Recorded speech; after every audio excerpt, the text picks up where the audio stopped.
So let's move along. We got more to talk about. I'm going to move on to the Continental Classic Tournament. Exciting. The headline I'm going to put on this video is that Swerve didn't win. Because I think that's what everyone thought, that Swerve was going to come out of this and this was going to be the way they made Swerve Strickland. At least, you know, like Stone Cold winning the King of the Ring or something. But surprised to see that in this final of their group, they had a three-way because they all ended up with equal points. But Swerve didn't get pinned, but he didn't win. So Moxley is going to the final. Moxley, of all people. I couldn't believe it. But okay, I was surprised at this booking. And then, right after that, they send Swerve to do a promo backstage, which I'm going to analyze here. We got to analyze this because I think this is a tough spot. It was predicted by many to win this, and he's very disappointed. So this is an interesting promo. Let's see how he does with it. But Jon Moxley moves on. Of course he moves on. You don't even give me time to rest. You don't even give me time to get out of my thoughts, cool off, get a towel, nothing. I'm still sweating. My arm is falling off of my body right now because of those two men.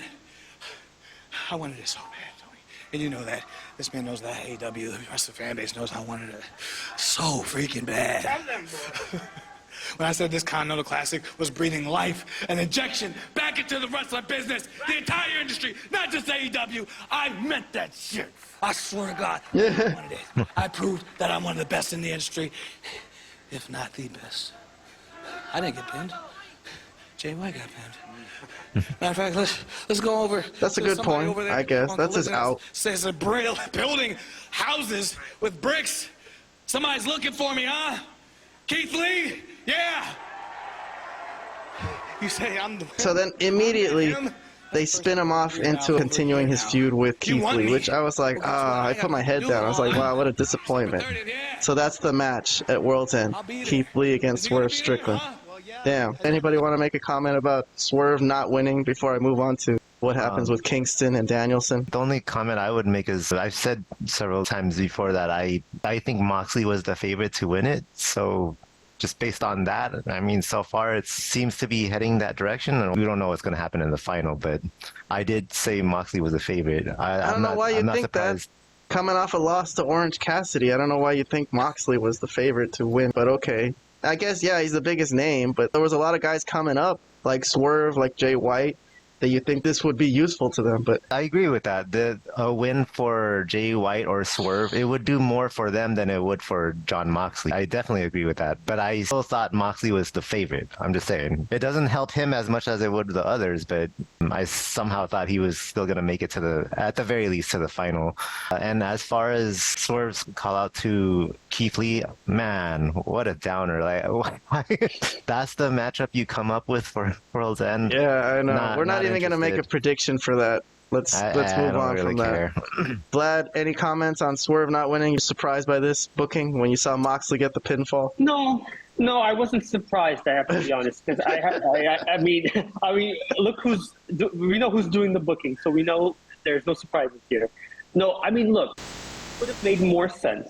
Just if we're talking logic, let's just break it down for the rising star that everybody seems to be into, that everybody seems to be on board with, to kind of go over and kind of use this as a platform, this tournament that's really not drawing any type of new viewers, not really exciting anybody out there. But at least the one thing that it could have done is maybe make a star out of Swerve. Not to say Swerve still might not become a star, but at least use this tournament to get him really over and beat all the top guys that they have in the company. So beating Moxley, Jay White, that's what they should have done. But okay, they didn't, and we go on. But the problem is now he's now in what? Keith Lee? I mean, Keith Lee hasn't been relevant in like a year, maybe more. That's unbelievable. That truly is unbelievable. They're going back to this. Like, yeah, that's sad. It's kind of sad. Let's not dwell on that, though. Real quick.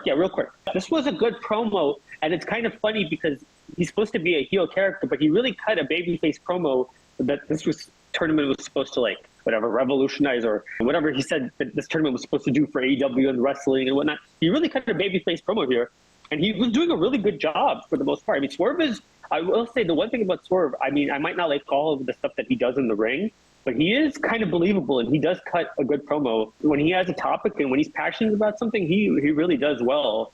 I didn't like a lot of the stuff that he did with Adam Page and that insane match that they had. I thought it was outrageous, but overall, I think Swerve is a talent, and if used correctly, he could be one of the top tier talents of this company.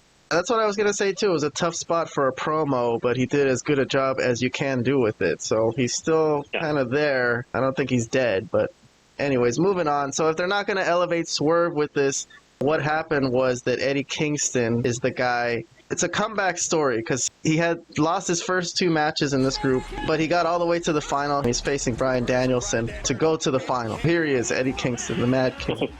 And he's having a match with the former WWE champion, Brian Danielson. So these guys had a hard-hitting match, strong style. You know, a lot of beating up on each other, chops to the chest. Lots of chops. Yeah. So they beat up on each other's chest for like, you know, a long time. More hard-hitting kicks. So these guys really take some damage. They're suffering to make their money, but you don't have to do this. I don't really like the strong style stuff. It doesn't really mean anything to me. I'm just as happy with someone who could just make it look real without actually pounding the crap out of somebody. But I'm going to skip to the ending of this. Eddie Kingston is going to actually win this. He's going to get put over by Brian Danielson, believe it or not. So Kingston's going to hit him with, it's called a Huracan. It's his spinning back fist. Again, a second one. And then this is another one of his finishing move. I guess it's just like a stack. You stack them up. And be surprised to see that Danielson took a clean pinfall there and put Eddie Kingston over. A lot of people like him. He's worked hard to get here. People say he's never got a chance, so here you are. It's like, here's your chance. We're putting you over. It's a very emotional win. It's a big win, obviously. But that stack, though, oh my God, that finishing move that's one of my biggest issues with him. Like, it's not a good move to finish off a match. Here, I rewinded a little bit just so we could see it again. Very lightly drops him down. Looks like he was taking care of him. No. Like, this would have been a good move on like those old WCW shows we watched, where like that would have made more sense. But on a show like this, where everyone's kicking out of fucking 14 finishers, it's a little weird when someone gets pinned on a move like that. But anyway, so the final's going to be Jon Moxley versus Eddie Kingston. Maybe that's why they didn't want to let Swerve win. I still think that he could have made the final and lost in some other way. If they really want Kingston to win, because it looks like that's where it's headed. Moxley's just going to do the job to him, just like he did to Orange Cassidy. They're going to have one last little confrontation here, and I think we should watch it because everyone's saying that Kingston is such a great promo, so let's listen to him a little bit. We don't really ever take the chance to listen to Eddie Kingston. So. Asked of you.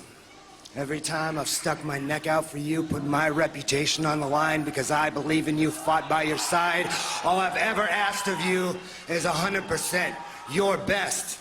And for a guy who's angry at the whole world and thinks the whole world's against him, you sure do got a lot of people that love you, man. Listen to this building, man. Everybody here in Orlando loves Eddie Kingston. Every single person in the building on Saturday at World's End in New York City is gonna love Eddie Kingston. They don't care whether you win or lose, but they do deserve your very best, 100% of everything you have in your heart and your soul. They deserve your maximum effort. Problem is, I know you better than you know yourself. I know you can't beat me, and you know you can't beat me. So for my money, you've already lost. You've already given up.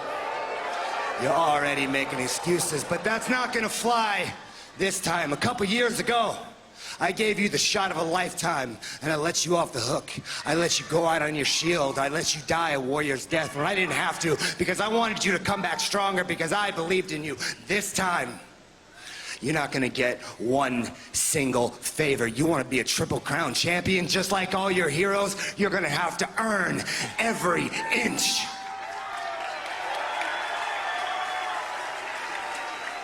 Win or lose, No. You talked Listen, enough. you take it forever, man. Yeah, enough. that's enough. Let me tell you something, dog. Don't come out here and treat me Dog. like you're a young boy bitch, Yuta, because I ain't no young boy, huh? Remember something, dog. I'm your senpai. I broke in before you. You're lucky I let you breathe. But I'm gonna tell you something. You're right, dog. You're right, I'm one of the most down people. I hate myself more than I hate anyone else. But on Saturday, the king of the bums is going to push you. I'm going to give you everything I have. You better show your fighting spirit, because I'm going to show you mine. And I'm going to bust you up and enjoy it. There you go. So these two guys have some history. They were friends on the indies, I guess. They were friends in AEW a little bit in the storyline for a certain period of time, but now Moxley's aligned with the Blackpool Combat Club people, but I'm pretty sure Kingston's going to win. I mean, I'll just tell you my prediction. I think they're going to put him over, because that would be really weird if maybe Moxley needs a win back after he lost to Orange Cassidy. Maybe Moxley should be the North American Triple Crown champion. I don't know. Any thoughts on Kingston looking like he's going to win tomorrow? And that promo that we just saw, the promo battle, I guess you call it. Let's start with Vlad. Where do I even begin? The booking is a little strange, of course, here as well. With Kingston, it's a little bit complicated because I do like his story.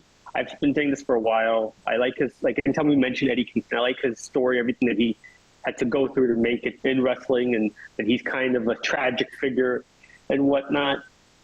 But the fact that he just beat all these guys and then he just beat Danielson clean in the middle. Okay, Danielson is a one-eyed pirate, whatever. Okay, I understand that. But still, it was kind of, I want to say ridiculous at this point, because he's an out of shape. He's a chubby kind of guy.